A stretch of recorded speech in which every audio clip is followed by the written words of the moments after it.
And here is Sarah Wilkes, and boy, just a couple days before you head over to Korea, South Korea, and to try and defend your World Curling Championship.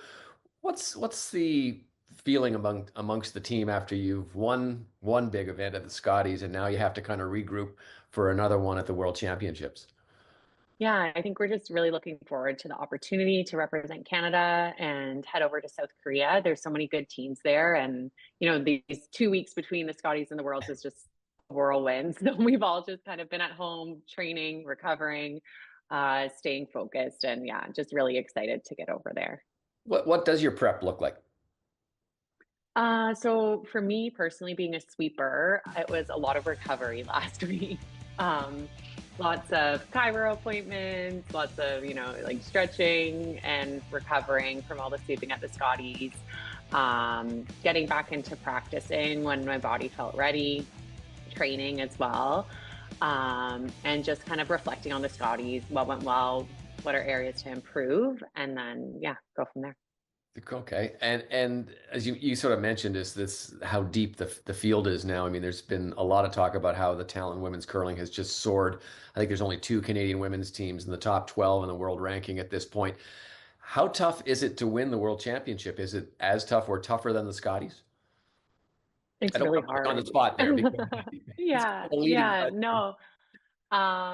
They're both such long, grueling weeks, and like all of the teams are so talented, right? Worlds, the schedule is a bit like more jam-packed. Like we have more two-game days, more back-to-back games.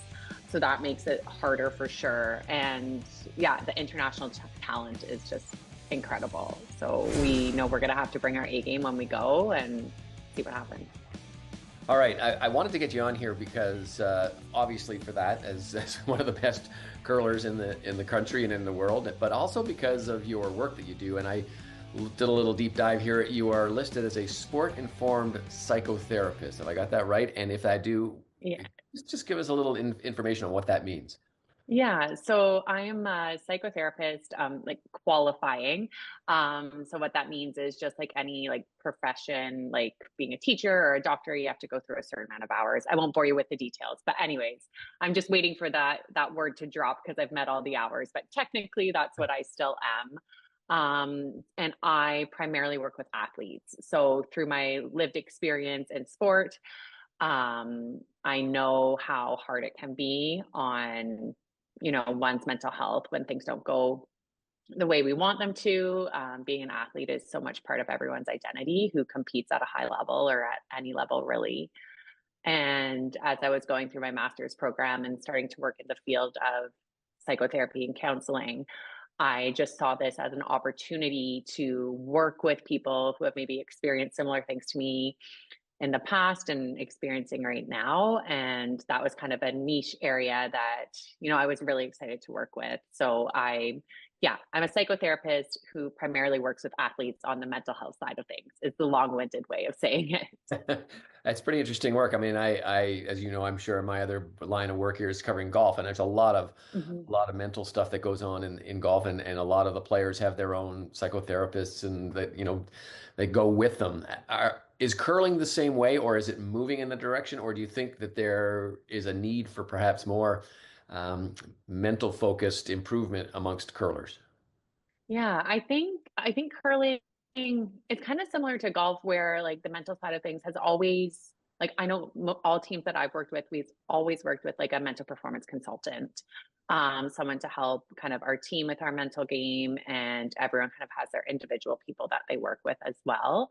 So yeah, it's just such a huge part of the game and kind of bringing your game to the next level, but also like learning how to cope with the disappointments is so hard. And as a young athlete, having someone there to help you through it is just so important. And that's something that I didn't experience as a young athlete. So being able to provide that to others is, yeah, it's kind of a passion project of mine. And when you talk about just what you said before about how busy a long week can be, this is not something that I this is something that you would deal with in between games, after a day, after a week. I mean, it's there's a lot of highs and lows that go into any kind of championship, unless you're Rachel Homan's team and then you go through undefeated and you don't have to worry. Just a sidebar there. But I mean, in all seriousness, the ups and downs of a week, how should curlers kind of try to focus on that if they are in some kind of a championship or even at their club championship where they're playing maybe three or Mhm. four or five games in a weekend? Absolutely. I like to think of it as kind of like, a championship. It's like riding a roller coaster or surfing some waves, right? Like you said, there's these ebbs and these flows, these highs and these lows throughout the whole week, throughout games. Every part of it has these ups and downs, right? And the way I like to describe it is like the people that you see performing at their highest level consistently are the ones who, bring those highs and lows closer together. They ride the waves and make it a little more even. So you don't get so high on the highs and so low on the lows. And you're just kind of moving through it and feeling those feelings, but not letting them, have too much of a hold on you throughout the week because that could be so emotionally draining. I've also heard or read in a lot of your posts about the word mindfulness and about being sort of in the present. And can you just give us an example of how important that is, especially for anyone in any kind of competition, regardless of what the sport is? Absolutely. So like for me, mindfulness is it's kind of a buzzword, right? You hear it everywhere. And I really like to break it down and just kind of explain it as like just being present. One mental performance person that I look up to a lot is John Dutton. And he said this thing one time. He said, be where your feet are. And for me, like that's mindfulness, right? Just like being where you are, and that can really make those highs and those lows easier to ride as well, right? Just being present, connecting your mind and your body, and being aware of the sensations that are coming up for you. Those sensations that you feel, those feelings that you feel, it's actually just information. It's not a bad thing, it's not a good thing. And by recognizing that, like that's mindfulness.